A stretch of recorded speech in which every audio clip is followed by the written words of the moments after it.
നമ്മൾ അടുത്തതായിട്ട് നോക്കാനായിട്ട് പോകുന്നത് ഓപ്പറേഷൻസ് ഓൺ ഗ്രാഫാണ്.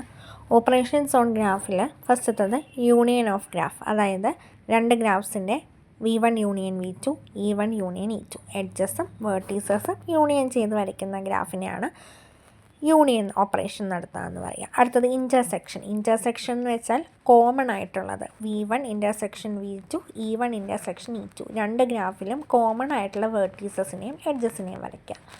അടുത്തത് റിംഗ് സം ഓഫ് ഗ്രാഫ് എന്ന് പറഞ്ഞാൽ എഡ്ജ് സെറ്റിൻ്റെയും വേർട്ടെക്സ് സെറ്റിൻ്റെയും ഒക്കെ വെച്ചാൽ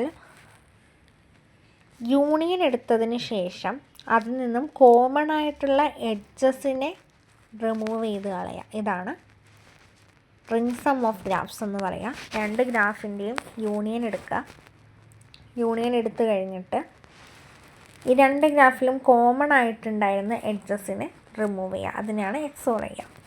ഇനി കുറച്ച് അതിൻ്റെ പ്രോപ്പർട്ടീസാണ്. കമ്മ്യൂട്ടേറ്റീവാണ് രണ്ട് ഗ്രാഫും. G1 യൂണിയൻ G2 എന്ന് പറയുന്നതും G2 യൂണിയൻ G1 എന്ന് പറയുന്നത് സെയിം ആണ്.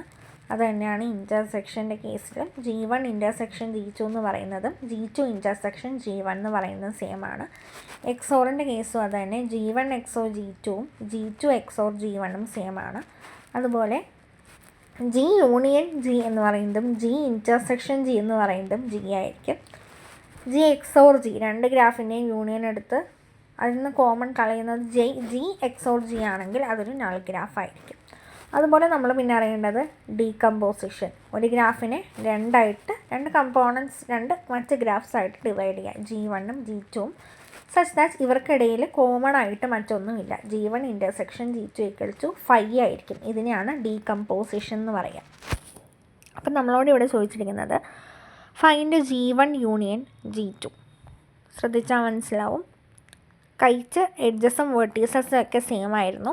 ഡയഗണൽസ് ഒരു ഗ്രാഫിൽ ഹൊറിസോണ്ടലും മറ്റൊരു ഗ്രാഫിൽ വേർട്ടിക്കലുമാണ്. അത് രണ്ടും വരച്ചു. പിന്നെ V4 വേർട്ടക്സിൽ നിന്ന് ഒരു ലൈൻ സെക്കൻഡ് ഗ്രാഫിൽ നിന്ന് പോകുന്നുണ്ട്. ആ എഡ്ജും വരച്ചു യൂണിയനായി. ഈ രണ്ട് ഗ്രാഫിൽ ഇൻ്റർസെക്ഷനായിട്ട് ആകെ ഉള്ളത് ആ കൈറ്റ് പാർട്ടാണ്. അതാണ് അതിൻ്റെ ഇൻ്റർസെക്ഷൻ. റിംഗ് സം എന്ന് പറഞ്ഞാൽ നമ്മൾ യൂണിയനിൽ നിന്ന് കോമൺ ആയിട്ടുള്ളത് റിമൂവ് ചെയ്യുക. ഇതാണ് യൂണിയൻ. നമ്മൾ ഗ്രാഫ് നോക്കുകയാണെങ്കിൽ കോമൺ ആയിട്ടുള്ളത് ആ ഒരു കൈറ്റ് പാർട്ടാണ്.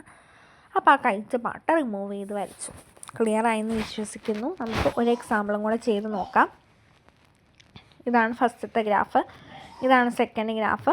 യൂണിയൻ വേർട്ടീസസിൻ്റെ യൂണിയൻ എന്താണെന്ന് വരച്ചു. അപ്പം നമുക്കിവിടെ മനസ്സിലായി V1 നിന്ന് V3ക്ക് ഫസ്റ്റ് ഗ്രാഫിൽ നിന്ന് പോകുന്ന എഡ്ജിൻ്റെ പേര് Bയും സെക്കൻഡ് ഗ്രാഫിൽ നിന്ന് പോകുന്ന എഡ്ജിൻ്റെ പേര് Gയുമാണ്. അപ്പോൾ അത് നമ്മൾ പാരലൽ എഡ്ജസ് ആയിട്ട് വരച്ചു. ബാക്കിയെല്ലാം അങ്ങനെ തന്നെ. എഡ്ജസിന് ഡിഫറൻസ് ഉണ്ടെങ്കിൽ നമ്മളത് പാരലായിട്ട് വരയ്ക്കും.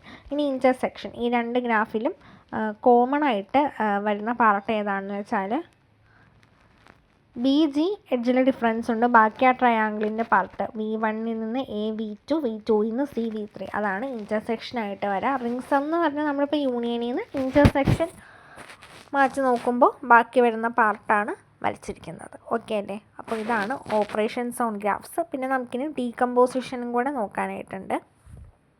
ഡീകമ്പോസിഷൻ ഓഫ് ഗ്രാഫ്സ് എന്ന് പറയുകയാണെങ്കിൽ ഫസ്റ്റ് ഗ്രാഫ് തന്നിരിക്കുന്നതിനെ രണ്ട് പാർട്സാക്കി രണ്ട് കമ്പോണൻസ് ആയിട്ട് ഡിവൈഡ് ചെയ്യുക. ഇവിടെ ഡിവൈഡ് ചെയ്തിരിക്കുന്ന V1, E1, V2, E7, V6 അതൊരു പാർട്ടും ബാക്കി ആ റെക്റ്റാങ്കുലർ ട്രയാങ്കുലർ പോർഷൻ ഇൻക്ലൂഡ് ചെയ്യുന്ന സെക്കൻഡ് കമ്പോണൻറ്റുമായിട്ടും അങ്ങനെയാണ് ഡീകമ്പോസ് ചെയ്തിട്ടുള്ളത്. നമുക്ക് വേണമെങ്കിൽ ഇതിന് വേറെ രീതിയിലും ഡീകമ്പോസ് ചെയ്യാം. വേണമെങ്കിൽ V3ൽ നിന്ന് E3 എഡ്ജ് വെച്ച് V4, V4ൽ നിന്ന് E9 എഡ്ജ് വെച്ച് V5, V5ൽ നിന്ന് E5 എഡ്ജ് വെച്ച് V3, ആ ഒരു പാർട്ടിനെ ഡീകമ്പോസ് ചെയ്ത് ബാക്കി റെക്റ്റാങ്കുലർ ട്രയാങ്കുലർ പാർട്ട് മറ്റൊരു ഗ്രാഫായിട്ടും വയ്ക്കാം. അപ്പോൾ ഇതാണ് ഗ്രാഫ് ഡീകമ്പോസിഷൻ. അപ്പോൾ ഒരു ഗ്രാഫിനെ ഡീകമ്പോസ് ചെയ്യാൻ പറഞ്ഞാൽ നമുക്ക് ഇഷ്ടമുള്ള രീതിയിൽ ഡീകമ്പോസ് ചെയ്യാം. അപ്പോൾ ഓപ്പറേഷൻസ് ഓൺ ഗ്രാഫ് മനസ്സിലായെന്ന് വിശ്വസിക്കുന്നു.